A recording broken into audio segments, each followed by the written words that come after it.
for joining us at the Virtual Network for Financial Intermediaries. My name is Kevin Hinton. I'm the founder and owner of the Collaborative Exchange. As many of you know, we are responsible for many of the large investment events throughout South Africa, mainly the Investment Forum, Meet the Managers, which is coming up in August this year. You should be receiving communication from us about this event in the next number of days, where you'll be able to access something like 28 fund managers during the course of a given week during August to get insights from both domestic and international fund managers on the state of global financial markets. But let's not go there on that point immediately. You're here this morning to listen to Jacques Conradi, who's the CEO of Peregrine Capital. And for those who've been watching our webinars in the last couple of weeks, you would have seen we've had an enormous amount of content around the active asset management sphere, and you've probably heard views and insights from numerous fund managers domestically and internationally on the state of global markets. Just before I get into Jacques, and Jacques is going to take you through a presentation, and we're going to have a Q&A function, which, as you know, on the application, the interface, you can actually send us your questions, and we'll endeavor to deal through those throughout today's session. But for those of you new into the virtual network for financial intermediaries, this is a new infrastructure we've set up subsequent to the lockdown and COVID-19, which enables financial advisors to network and to meet virtually. The application has something like 1,700 financial advisors and industry professionals throughout South Africa on the site at the moment. And you can actually reach out to those individuals if you so wish, and you can in fact meet them. You can come into all of our event webinars we've been running. You can actually go back and view the historical webinars we've been running. So if you click on the dates in May or in June, you can view any of those webinars at your leisure. And what it also does, it actually gives you a synopsis of the webinars that we're looking to run at some future date as well. So you can click on the calendar and see what's coming up.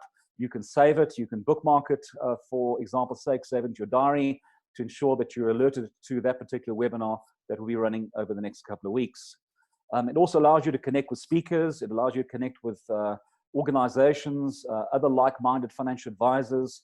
You can search by type of advisor on the search function on the virtual network. And if you wanted to meet all advisors that have interest in, for example, say hedge funds, it's a simple search function that you can do on the application to determine that. So really, we'd encourage you to post this webinar today, to go back into the virtual network, go and like this session, because it'd be great to get your feedback and get a rating system. There's a 5-star rating system that you can attach to this particular event. This session is recorded as well, so you can actually view it after the event as opposed to watching it live. You can also share it via your virtual platforms as well. These sessions aren't yet CPD certified, but however, from the 1st of July onwards, all our webinars will be certified by the Financial Planning Institute, and we'll alert you to that in the next week or so. And so, getting onto this sort of subject matter, and I'd like to sort of perhaps bring Jacques in here this morning. I think you all know I don't necessarily spend a lot of time introducing the speakers. Their profiles are contained in the virtual network. You can go and read up about them. All the people we have on these webinars are professional investment managers in their own right, and they probably need very little introduction to yourselves and the audience in any event. And we've asked Jacques to come in this morning and really just to talk to us about this world of alternative investments. As you all know, at the peak of the markets correcting themselves in March this year, the VIX, or the volatility index, was at an all-time high. It's sort of trading about 80 times. And one would think that this is the feeding grounds for the hedge fund industry, where they can either short or go long on securities, as they read the scenarios. And so we've asked Jacques to come in this morning and maybe just give us an update of really what's been happening in the hedge fund and alternative investment management sphere, and how hedge funds have been holding up in the sort of COVID, in this market volatility period, and particularly how retail advisors can get access into the Peregrine hedge funds that Jacques and his team actually look after. So firstly, good morning, Jacques. It's I should say good afternoon, Jacques. It's great to have you here. Thank you very much for joining us. And are you coping well under this COVID lockdown period? Hi, good afternoon, Kevin. Yeah, look, it's been a it's been a very strange time the last 4 months. I think for all of us looking back, it's probably going to be one of the strangest and perhaps most difficult times of our lifetime, the last 4 months, and probably, to be frank, the next 6 months in our opinion. But I think our business has coped well.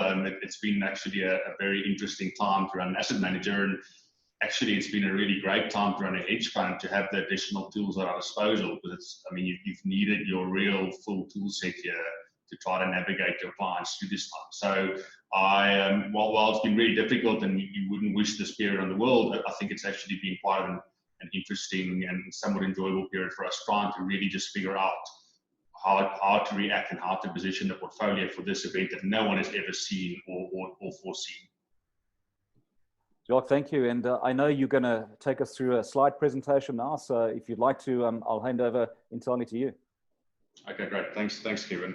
So I'll maybe just start and give you a quick overview of what we want to discuss in this time. So I'll just start off quickly with a little bit of history about our firm to give you guys some context of the people that don't know Peregrine Capital. We haven't been a brand that's been as out there as we could, so just give you a little bit of overview. And then I think that the real key thing I want to address today is what are the three most important things when you're trying to select a fund to add to your portfolio. And I think, in my opinion, you always have to start with returns. What are the returns that fund can provide? But then number 2 and 3 are as important. Number 2, in our opinion, is how does the fund manage risk and manage your downside and protect you in difficult times in the market? Can the fund deliver good returns in tough markets? And then thirdly, how does that fund improve the overall client portfolio when you include it? Does it improve diversification? Does it reduce volatility? And does it enhance returns? So really in the presentation, I want to touch on those 3 things being almost the key variables we think in selecting a fund manager to add to the portfolio. And then obviously, we also want to spend a fair amount of time just on what's going on in the world. How have we repositioned the portfolio? What have we done to ensure that our clients continue to achieve our performance in this difficult time? So I think from there we can get the slideshow going, and I'll take you through.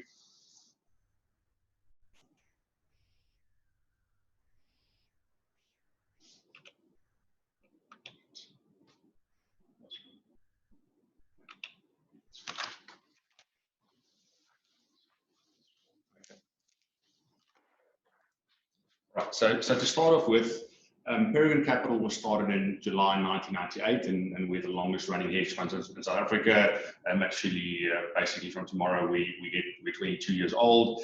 It's been a great track record over that entire period of time. We currently actually, I think we've gotten the start. We're managing around 6 billion of investor money. It's up to about 7 billion right now, given performance in the last few months and some client demand. And then I think we've just got a really experienced team with about 100 years of combined experience in financial markets.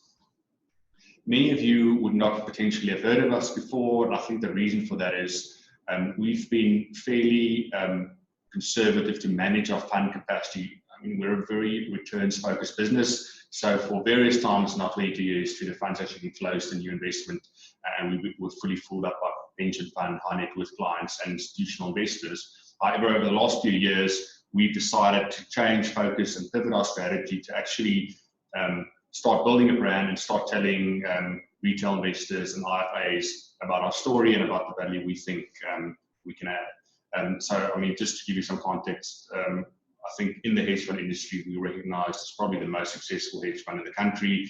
If you look at the Hedge News Africa Awards, which is the major hedge fund industry award ceremony, we've won the 5-year performance award, which is always the most important one. I think we've won that 6 out of the 8 years that the award's been running. We've won it. So I think very well recognized in the hedge fund industry. So let's actually get on to the 3 things I want to discuss when selecting a fund, and I think it starts with returns. So for the returns part, we've said, I think in explaining our fund to IFAs, we've said, let's compare our fund since inception versus the whole collective investment scheme industry. Let's look at whatever else is out there in all categories. How would an investor have done our product versus any other product in the collective investment scheme space? So for our pure hedge fund, what we did is the fund started in 1998, as I discussed earlier, and we set out the entire 2000 fund universe. What's the next best fund in SA, assuming you literally picked the best out of the 2,000 unit trusts in that time, and how did that fund perform versus pure hedge in that time. As you can see here, I think pure hedge has delivered fantastic returns for clients at that time with a 5,700% return. So that means 1 million Rand in day one is worth 58 million Rand now, and for the next best fund, 1 million Rand is worth 24 million Rand. I guess the additional pleasing thing for us is the way we manage this fund is it's on a very conservative mandate where we at all times protect the downside of investors. So we aim to deliver returns above inflation while also limiting losses in the fund. In that entire 22-year time, has actually never had a negative year. So over and above outperforming any other fund in the country over this time, it's also had significantly lower volatility, and it's been a much smoother journey for investors. So this fund is a market neutral hedge fund, which means we take very low actual equity risk, and we're more focused on our alpha trades, which means our outperformance trades, which shares will outperform which other shares, and we're also very focused on hedging, so making sure we short companies that will underperform, and that we use options and index shorts to also manage the volatility in the fund to ensure that kind of our goal of positive returns over every calendar year. So this is obviously the since inception number. If I now move on to various time periods, I guess the way we see long-term outperformance is that you cannot achieve long-term outperformance by just having 1 or 2 good years. You've got to consistently deliver for clients year in, year out. So I guess the pleasing thing on this graph is that over every time period, 1 year, 3, 5, 10, and 15, we've actually on a very consistent basis outperformed the SA multi-asset low equity category, the stable fund category. It's one of the bigger categories in the SA unit trust space. We've almost consistently outperformed that by about 5% over every one of these time periods, including this year, including the last 3 years, and obviously also long periods of time. So we think this is a great product for everyone, for anyone allocated to that space, where clients want low volatility, but they still want to outperform cash, and they still want to outperform inflation. If I now move on to our high growth fund, which is our fund that really competes with SA balanced funds, takes similar risk to the SA multi-asset high equity category, so basically similar risk to the balanced fund category. This has been an even better story since inception. The fund started on 1 February 2000, and since inception, it's done 8,500% for investors, meaning 1 million Rand is worth 86 million Rand now. And over that time, the next best fund in South Africa actually did 1,400%. So, which means you've got 15 million or so there. So that's more than 5 times our performance in about 20 years, which I really think leads to very happy clients. And it just shows you the power of compounding over a long period of time. If you can consistently do 5%, 7% better than other funds year in, year out, that adds up to a huge amount over someone's time horizon. I mean, 20 years is a very relevant time horizon for someone that's saving at 40, for 60 or 65. 20 or 25 years is a real time horizon you think at. And for someone to have 5 times more money at retirement, that's obviously a very, very material change in living standards for someone like that. So I guess that's really what makes us happy and what makes our clients happy. Again, as for the pure hedge fund, we have not taken more risk to achieve this outcome. We've taken similar risk to SA balanced funds, and I think we'll touch on the downside protection later. I think we've actually typically massively outperformed in down markets, so protected clients' money better than the typical SA balanced fund has. If we again move on to the graph where we look at things over all the different time periods, again there we've achieved the goal of over every single measurable time period, we have consistently outperformed. There's not one time period where we've lagged the peer group and also the market, and you'll see over the long-term time horizons, the 10 and 15-year time horizons, we've done about 10% better than the SA multi-asset high equity category. So that's about, similar risk to a balanced fund, but 10% higher return per annum. And then especially over the last year, it's been very pleasing with not a high absolute number. We're up around 5% over the last 1 year period, but in a market that's down almost 15%, I think that really is exactly what is the type of promise we make clients, that in good years, we're going to outperform the market, but in down years, we're going to protect your money and still try to put some runs on the scoreboard for you. So I think this then covers that return point where I think there's no doubt that the product delivers a fantastic return outcome. And I guess what I want to touch on now is at what risk does it do that? How does it protect downside? And then we'll move on to what it adds to an overall portfolio. So I guess this is this slide just gives you some context where our funds fit in on the risk return spectrum. You have stable funds, high equity balanced fund, and equity funds as almost the three major risk buckets. And we've positioned pure hedge to be the same risk as the stable fund category and high growth, the same as the balanced fund category, yet with substantially higher returns. You know, the 15 years about 5% higher for pure hedge and about 10% higher for high growth. And I think for the first time now, we want to make sure these funds are also easily accessible to IFAs and retail investors. So while we've always been open to direct investment, we have made an effort to get listed on all the major platforms. Both our funds are currently listed on the Momentum platform, and actually the High Growth Fund is now listed on the Ellen Gray platform, and at the end of next month, the Pure Hedge Fund will also be on the Ellen Gray platform. So we've done a great job, I think, increasing accessibility. I think we'll probably end up being on Glacier and Investec as well in the next 3 or 6 months. So really making our funds a realistic and easy choice for clients who wanted to allocate on those platforms, and picking between the Coronation or the Ellen Gray or the Investec Balance funds, having this as an alternative to improve the return and reduce the risk in a portfolio. So let's look at how we manage the downside. As a hedge fund, I mean, the whole reason we run hedge funds is we think that's the best tool for growing your money long term. For our fund management team, myself, David Fraser, our founder, we've got the majority of our net worth invested in the funds alongside our clients, given that we think this is the best way to compound our own wealth long run. We can achieve great returns, but we've also got various tools to protect downside. We can short individual shares that we think will underperform, like African Bank a few years ago. EOH was a great short for us last year. And then also just the ability to rapidly use index futures and put options to protect the funds is a very key attribute we have. And we're going to touch on that in a few slides' time to just show you how we've navigated the coronavirus crisis. So to just touch on our funds, the Pure Hedge Fund, as I said, it's in 21 years, has never had a negative year. This year, even the first quarter when the market was down more than 25%, Pure Hedge was up. In 2008, when the market was down significantly, still ended the year up.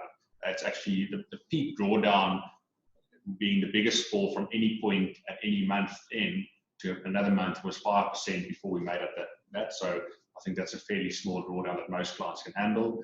If I look at high growth, that fund does take more market risk. So it does have slightly higher volatility in exchange for higher expected returns, but still it's had 18 out of 20 years in terms of 18 positive years out of 20 with a max drawdown of 17% versus the JSE Cap Swiss with a 40% drawdown and with many more negative years. Even the positive months, which clients like, has been fairly much more consistent for our funds than for the overall market. So if we move on and look at the key down periods for South African markets over the last 20 years, and I think we're specifically looking at events before this year because I've got a separate slide where we analyze this year in great detail. And you'll see in the early 2000s, in both the small negative years for the markets, our fund actually was up substantially at that time. And then even in the 2008 and 2018 kind of bear markets, the fund was down substantially less than the market, which is really the goal in the negative years. We want to be down substantially less, and then we want to catch the bounce back in the markets and make sure our clients keep up doing the bounce back. This year, we've actually done slightly better, and I think had an even better outcome in 2008 to 2018 because of the way we hedged the portfolio. But this just gives you an idea of how we want to manage the downside. We don't see ourselves in an equity fund. Part of our promise to clients is that we sit with an hedge fund hat on, and we consistently think about risk management. How do we manage your downside? How do we ensure that your clients lose less money from the peak to trough in their markets? Let's now move on to the third key aspect of, I think, selecting a fund. And we think without a doubt that should be, how does adding this fund to overall portfolio improve the return and risk characteristics of that portfolio? So while a fund might be great outright, and me as a fund manager, I've got 60-70% of my net worth just invested in my fund. I don't have a portfolio of funds because obviously I can see what we do on a daily basis. Most clients will choose our fund as part of an overall portfolio. And how will our fund influence that portfolio versus just adding, for example, one of the big SA balance funds? So what we've done here is we've taken the 5 biggest funds in the SA market, so I think these are just equity and balance funds, and said how are they correlated with the overall return of the JSE. And as one would expect, they are extremely highly correlated, 85 to 95% correlation between these funds and the overall market, which means one thinks you are diversifying, but often with these funds, you're just taking many of the same positions and many of the same bets. And as one would have seen earlier this year, when the funds are down, they're typically all down. Maybe the one's down slightly less and slightly more, and there's been one or two star performers this year, but mostly things have just fallen with the market. And I think this is where our funds really differentiate themselves. And even the high growth fund, that's a fairly high equity exposure fund, is only 65% correlated to the market. And then pure hedge is only 35% correlated with the market, which is really a very low number.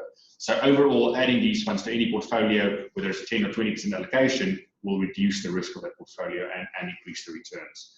And the reason we do that, we can do this, or the reason we can deliver this kind of diversification, is just because we've got different ways of making returns than other clients. We just don't own the same large companies that's in the index. We've got very differentiated views. Because we can use shorts, we've got different ways of making money there.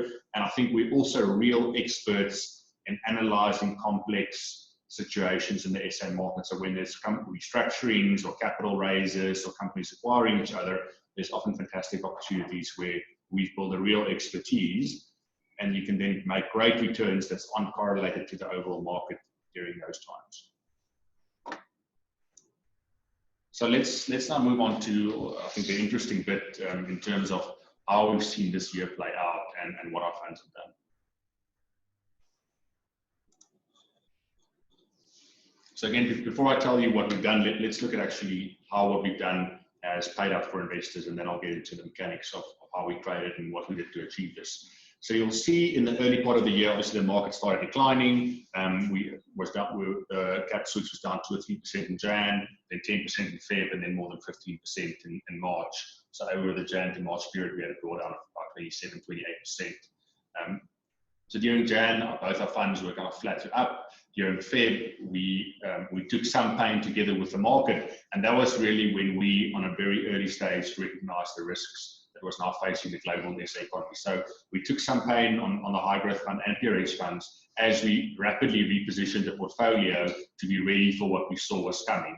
And I think the pleasing thing is then when the real trouble hit in March and markets completely collapsed, our funds were correctly positioned for that environment. And you'll see pure hedge actually ended the month of March up with a 15% or 16% down market, and even high growth was down less than 1%, which I think is really something our investors loved. I think we were one of the few funds in their portfolios that deliver these kind of numbers. I mean, it's really kind of exactly what we targeted for, and it was pleased to see that the actions we took in Jan and Feb to get our portfolio ready for this delivered this outcome. You'll then see in April and May and June month to date, I think we've done a fairly good job capturing the upside from the low. Because we were on the front foot when we entering this, we were able to add risk and add great opportunities and underpriced shares to our funds in the Feb and March sell-off, which then has stood us in good stead as markets have bounced back during April and May.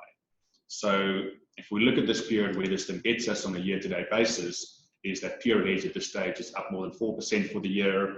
And I think for interest rate, we just put your average income fund is actually only at 1%, which shows you even funds that were supposed to almost just give you cash-like returns have found things very tough. And then the average low equity balance fund is down about 1%. So very, very nice outperformance, and while actually never being down during the first quarter. And then I think high growth for a fund with a fair amount of equity exposure. I think this is at the end of May. We've also had a nice June, but at the end of May even, we were up for the year up about 1%. Versus the market that was still down 16, 17% at that point in time, and the average balance fund being down around 5%. So I think really both limiting clients' downside and then ensuring as things bounce back, we capture that. So let's look at some of the key things we did during the year to ensure this outcome. So as COVID-19, I mean, as we all became aware of this in January, initially the world very much thought this would be a China-specific story that was unlikely to spread to the rest of the world. We, I think, with our backgrounds as fundamental analysts, and we've got a few actuaries in the team, myself and one other team member, and then the rest of the guys are CAs, I think generally our eyes open wide when we see any exponential curve, because exponential curves are different from linear curves. They accelerate very, very quickly on you, and they often look like nothing right now, but then in 2 weeks or in a month's time, the numbers get very scary very quickly. So we were watching this very, very closely. And I think the key thing we were looking for was there any indication that this would spread beyond China? So that was the real signal we were waiting for to say, can this be contained in China or will it spread?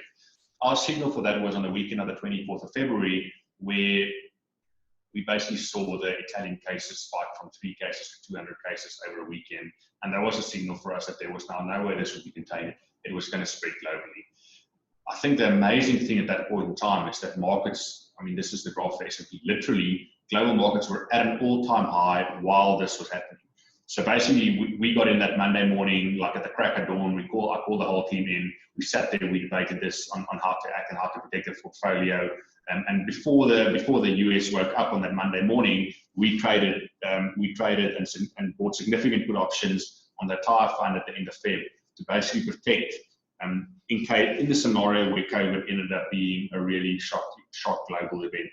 Obviously, that ended up happening, and this looks obvious in hindsight, but clearly this was not priced at the time, given that markets were literally at their all-time high with this kind of news flow going on.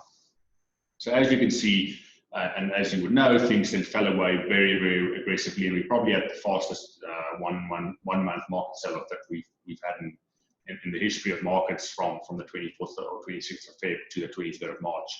And that was really the time where these put options protected us. As I just showed in the previous graph, both the funds was fairly close to flat in a market that was down 17%. How do you then deal with the crash when it happens? It's such an important thing on markets to be on the front foot. If you're not on the front foot, then you are the one panicking, and it's very tempting to sell shares at the low or as they fall.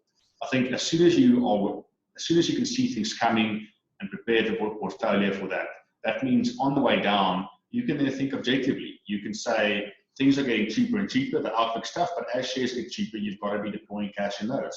So what we did is as March played out, we steadily sold off a lot of our protection as the protection paid off, and we made good money from that, and then also deployed more and more of the fund into shares, into that market weakness, which has then paid great dividends as markets have bounced back in April, May, or June.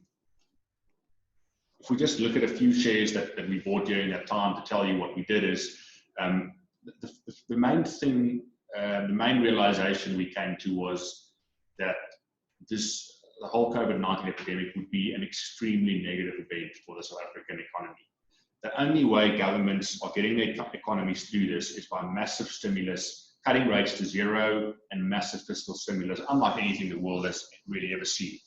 We realized fairly early on that SA, because of how mismanaged our government has unfortunately been and all the corruptions that's gone on, our balance sheet was not in a shape to be able to stimulate the economy through this environment. So that just meant that SA, we were going to take this on the chin, businesses were going to go under, people were going to get unemployed. That's just the reality of what was going to happen.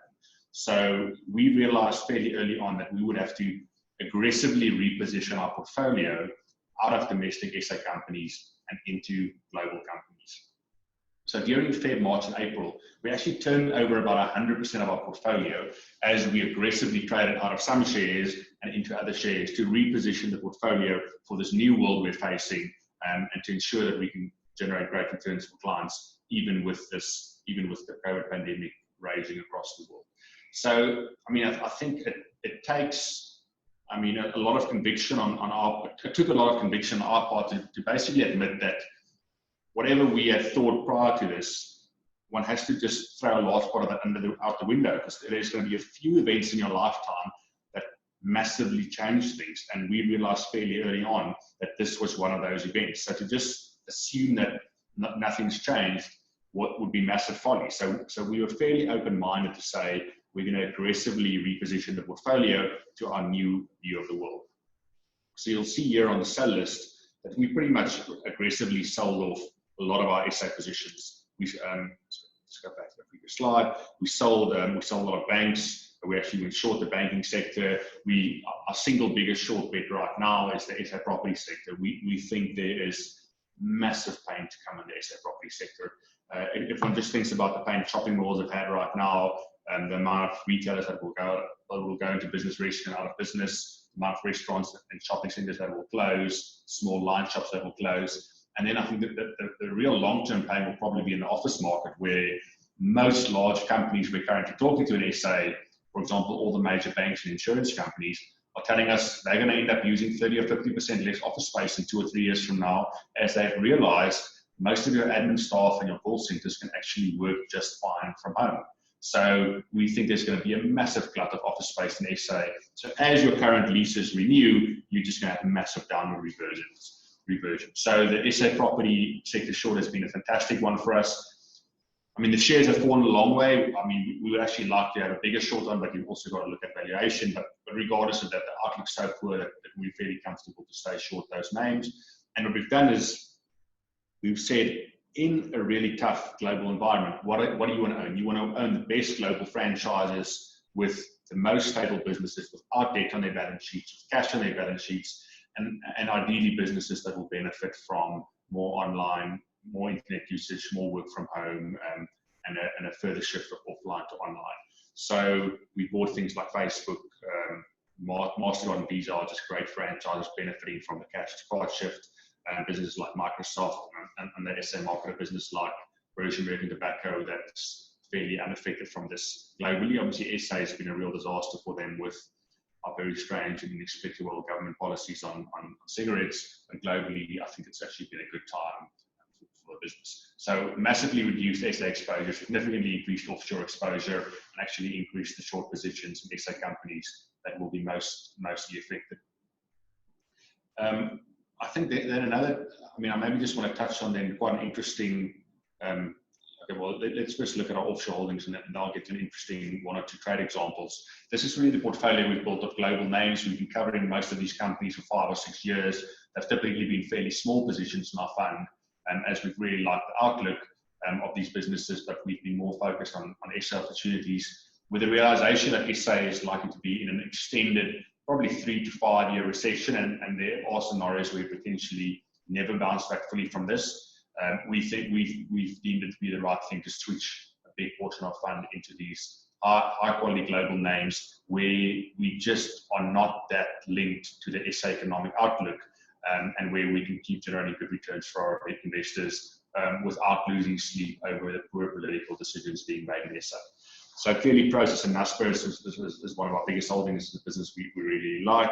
As I touched on, British American Tobacco, a business like Starbucks in the UK, and L'Oreal and Estee Lauder being great beauty franchises, the Chinese exposure through JD.com being the Amazon of China and Tencent, and Philip Morris being another tobacco name, and then Scout24 is actually the largest German property classifieds website. So like the Private Property or Property24 website in SA, they're the dominant property website in Germany, and we actually also an Auto Trader being a dominant second-hand vehicle trading website in the UK.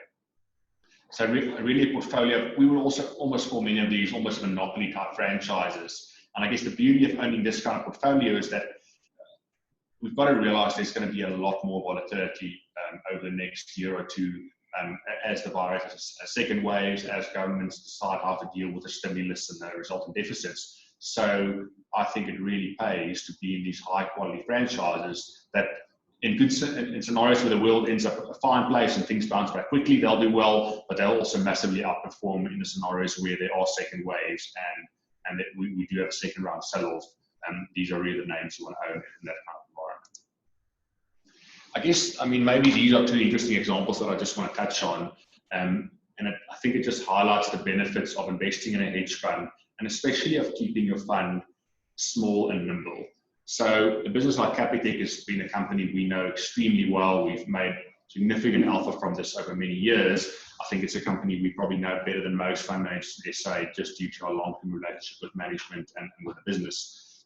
We didn't own any Capitec going into this. And then, as I mentioned earlier, we love environments of panic because we can sit there rationally looking at shares, keeping our cool, and taking advantage of other people panicking. So you'll see the amazing thing here is Capitec literally in a day, between the middle of the 18th and 19th of March, it fell from 1,150 Rand to 550 Rand. That's basically a large SA bank with like 50 million clients. The share price halved in a day, which is just complete madness. Now, I guess it always in hindsight seems easy to buy, like why didn't everyone buy at 550? We were in fact the only buyer. We bought the entire volume of the share at 550, whatever there was. And I think what you'll often find in fund managers is when a share moves like this, they will doubt their own convictions. They will say, is there someone out there? Does the seller of the share or someone else know something that I don't? And I guess you need, as a fund manager, as a good fund manager, to have the courage of your convictions to say, sometimes the market is just wrong and it's just someone else being a forced seller or panicking on the other side, and I'm going to take advantage of that. So as I said, we bought all the volume at this and at the bottom at 550 on the 19th of March, and we sold them the next day at 850 Rand a share. So that's 60% upside in like a day. We made like 1.5% of alpha, clean for our investors without taking market risk by one share having a massive forced seller in that share.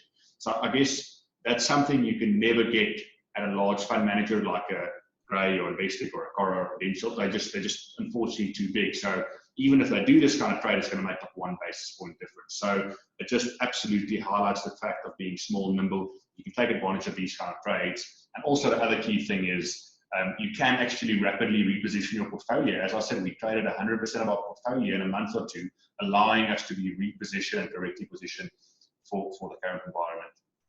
MTN was a very similar story. The share just completely fell off a cliff. I'm not going to go through the whole story again. We bought here well below 30 Rand, and again, it didn't bounce back like in one day, but like within a few weeks, you could sell those shares and close to 60 Rand a share is where we exited the position. So just a few great opportunistic opportunities where if you keep your cool when other people are losing their cool, you can add great value for your investors. So let's then end with our market outlook. We think that, unfortunately, I mean, we all live in South Africa, so it's not pleasant to say, but the SA economic outlook is exceptionally poor at present.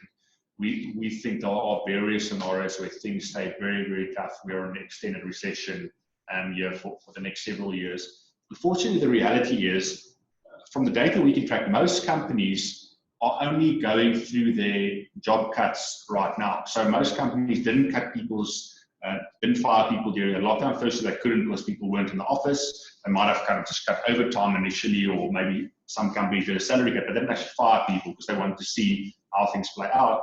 But now we've seen the last 2 weeks, probably like 15 JSE companies coming out with Section 189 retrenchment processes. So that's only going to hit the economy over the next few months, these job losses. And then the other really unfortunate thing is, in an emerging market like South Africa, people just cannot, or most of the population cannot properly social distance. So the reality here is, like, we consistently see the newspapers talking about when cases in SA will peak. The reality is there will be no peak. Things will keep going up till either everyone's infected or till we have a vaccine or cure. That is the reality we've got to face with here. It's going to be the story in SA, it's going to be the story in Brazil. There's no possible peak. We cannot go into a full lockdown again. People don't have the money to survive that, and government don't have the money to get people through that. So it's unfortunately going to be a very, very difficult year for SA. So we've positioned the portfolio to ensure we can continue to make returns regardless of that kind of economic outcome. And that's also why we remain very cautious of SA companies. We're also avoiding companies with debt, because businesses with debt just can't handle big economic shocks and big economic volatility. And it's unfortunately an environment where we continue to expect those kind of shocks. So we've stuck with companies with cash on balance sheet that can ride through the difficult times. And we're avoiding shares linked to the overall economy. And then ideally, what we want is companies that will continue to grow, and specifically companies that will benefit from COVID-19. So businesses like Microsoft, most large SA corporates and global corporates have to rapidly move their people onto Microsoft Teams, where you can engage, where you can video conference with other staff, where you can chat as people work from home. So that's a business that's massively benefited from the shift to cloud. Businesses like Google and Facebook, while they're having some short-term impacts on revenue, they're actually seeing massively increased utilization and traffic, which leads to stronger revenues in the long run. And through Naspers, you get exposed to Tencent. It's the biggest gaming company in the world. And gaming has been a massive win. As young people have more time at home, there's been significantly more time and money spent in gaming. So those are a few of the examples of where our thought processes are with regards to that. So to just continue on the market outlook, as I said, we've got to stay nimble and flexible. We've got to be able to move the portfolio around. I think the reality of the world we currently live in is over the next few years, returns from markets will be lower.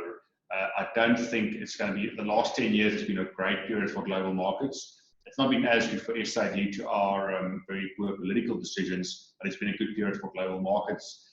We think for both SA and globally, we don't think overall market returns will be great.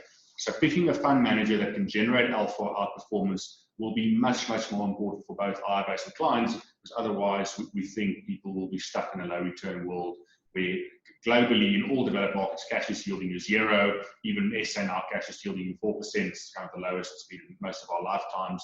So cash and bonds are almost a guaranteed way to lose money, and equity markets will also be tough. So you've got to be in, you've got to have a fund manager that can generate outperformance if you want to deliver good returns for your clients. We've then constantly got to balance both caution and optimism. You can't be too cautious because then you can't participate in the market runs. And I think that is something that caught a few fund managers off guard.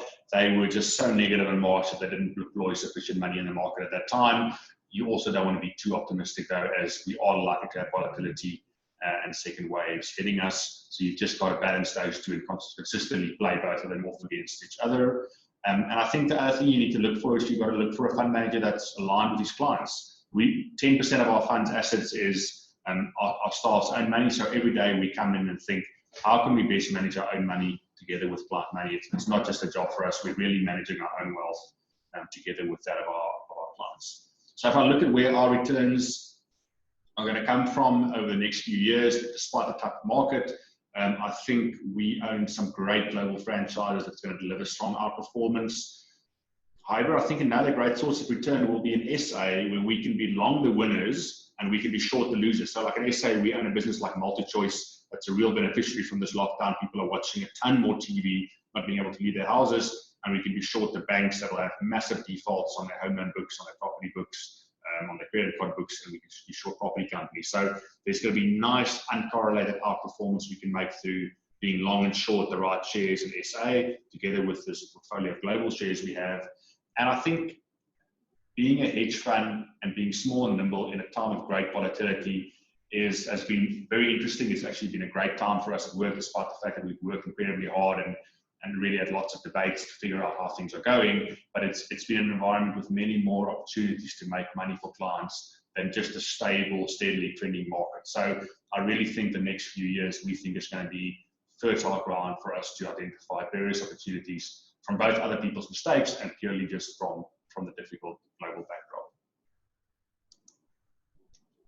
All right, so I'm going to leave it there, and I think we just want to leave some time. I mean, I always enjoy the Q&A part of things, so we'd love it if a few questions could come through and we can address what's specifically interesting to you guys. Thanks very much indeed, Jacques. So there have been a number of questions that have come through, but perhaps before I get to those, I mean, just to help me understand better, when you talk about acquiring some of the stocks you've showcased with us at the moment, the Microsofts and what have you, when you acquire them, do you actually go long on them, or are they long positions, or are they just market neutral positions? Yes, I think it's a good question. Our two different funds, in pure hedge and high growth, it's slightly different. In pure hedge, because that fund is market neutral with very low equity risk, there we would always hedge them. So if we buy them, we would either short the JSE index, we could short the S&P index, or in many cases, we've actually shorted these SA companies we are very negative on. So you buy Microsoft and you short Growthpoint, for example, the trade we put on that's been fantastic. Growthpoint's down 30%, Microsoft's up 30% from where you bought it. It's been a real winner. So in the market neutral fund, you hedge them. In the high growth fund, given where we take a bit more equity risk, we can just buy some of them outright. So some of our Microsoft position, some of our Facebook position, our Visa, MasterCard, some of that's just purely unhedged, and you just own the long position. We do often hedge the currency back because we do want to manage how much dollars we have in the fund, because we need to smooth out the rand dollar volatility for clients. So as we buy many of these incrementally, as soon as we buy more shares in a Visa, we would often hedge back those dollars to rands to not expose clients to currency volatility when we don't deem that appropriate.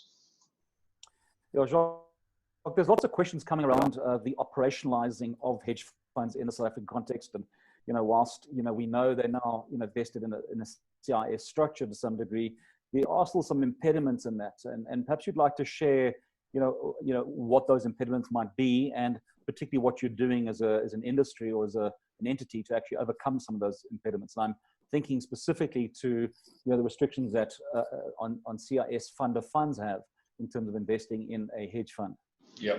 So look, I think the probably single biggest impediment in our opinion is the perception of hedge fund. Generally, when you talk to someone that's not invested, the perception is that it would be higher risk than a typical similar collective investment scheme or unit trust. So I think being the largest hedge fund in the industry, we've now deemed it to be, I think we think it's really our job to communicate to people why we're not higher risk or actually lower risk because of the hedging tools we have available.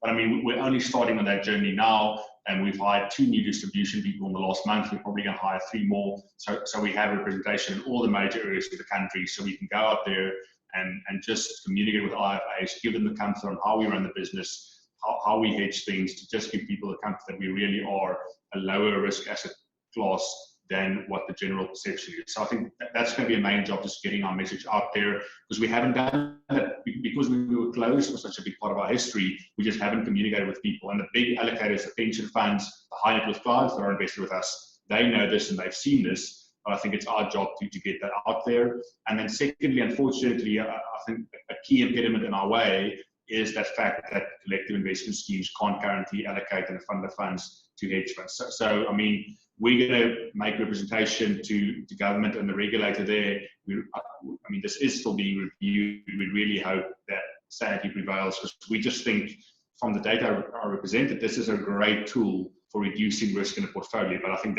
unfortunately, that's somewhat out of our control. So while we're going to try to influence that, and we can only do so much, we are never going to do much more on the things we can control. So we want to make sure on all the platforms, it's easy to allocate to us. We want to get better at communicating with clients. So for the last few years, we've been doing annual letters. We're going to do more quarterly communications, because I guess the other feedback we've had from clients is it's much more easy to understand hedge funds if we tell them how we make money, if we tell them about our ideas and our opportunities. So that's also something we can do better, and we're trying to get better at. And then, Jacques, I mean, obviously the discretionary fund managers, play quite a big role in the retail space in South Africa, and so do the rating agencies, the likes of a Morningstar or a Fund House. Would you just share some of your perspectives on that segment and their attitude to working alongside hedge funds? So I mean, we started engaging with them probably about a year ago, and in some of our initial meetings, they just said there's a massive hurdle for us not having a retail fund with daily liquidity and not being on the platforms. And without those boxes being ticked, there was no point having the conversation, because they couldn't recommend us really before we ticked those. So I think that last year, we've basically spent clearing those hurdles. So we launched our 2 retail funds at the start of this year, which is basically exact mirrors of or replicas of our funds with a long track record. So fresh start, but exactly the same positions, and they'll deliver the same returns to clients. And then making sure we get on the platforms. And actually, we finally got listed on Allen Gray last week with High Growth, and as I said, next month with Pure Hedge. So I think probably over the next few months, we're going to go to them and say, we've ticked both of those 2 boxes, and let's talk about our funds, and let's educate you and debate with you the value we can add to your portfolio. So I think we are very optimistic on kind of getting allocated to those portfolios in the next 3 to 6 months. Thanks, Jacques. And there's a question here too about, you spoke extensively about your alignment with investors, and I think, what's good for you must surely be good for investors. But you want to just talk us through that a little bit more, so people can understand what effectively that alignment means. So, I mean, the alignment just means that almost all our senior staff, and in fact, everyone in our business, are invested in our funds in the same fund as our clients. So let's say in the high growth fund, the vast majority of my own net worth is invested in that fund, in the same fund that everyone else is invested in. So it's basically just saying we eat our cooking. If we've got a good month, all of us as staff is happy because a lot of our own money is invested in the fund. If we take pain and we have a negative month, we feel that with investors. So we just think that, and for example, whenever we hire a new staff, I don't know if any other business does that, but on day one, every single staff member in our business, we invest a substantial amount of money for them in our fund. So from day one, anyone that joins us thinks like an investor. They're immediately invested alongside our clients. And then for all of us, a big part of our bonuses or dividends out of the business goes straight back into the funds. And for most of our staff, half of their bonus on an annual basis goes straight back into the staff, into the funds, and are invested there for 3 years. So I think that basically this means at the end of the day, 10% of the assets we manage is our own money. And it's basically just, I think it's not a job for us. We're really running our own money with investor money. For most fund managers, a very, very small part of their overall fund is really their own money. It's mostly just client money, and it's mostly just a job for them. Yeah. Then maybe just shifting the conversation a bit further, Jacques. I mean, in the context of, what's happened around the world, I mean, there's obviously been some significant macro events that's unfolded. But, would you, how do you kind of do this overlay between kind of a bottom-up stock selection and going long or short on stocks with the sort of macro environment overlay as well? Is this something that you practice as a hedge fund manager? Yeah, I mean, I think that's a great question, and it's been so key the last 3 or 4 months. So in general, we are primarily bottom-up investors. In most cases, we let the bottom-up company, and I mean by bottom-up, I mean company-level detail. So we're very close to our companies. We see our management teams regularly. I think we interact with them the whole time. So a lot of our information comes from the management teams and from how the companies are performing, and that drives our decision-making.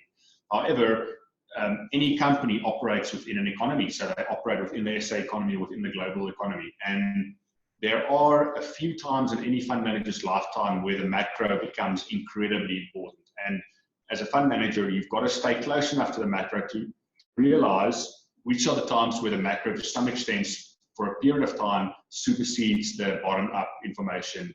And the last 3 or 4 months has absolutely been like that. So while we always keep an eye on the macro, typically we put more weight on the bottom-up.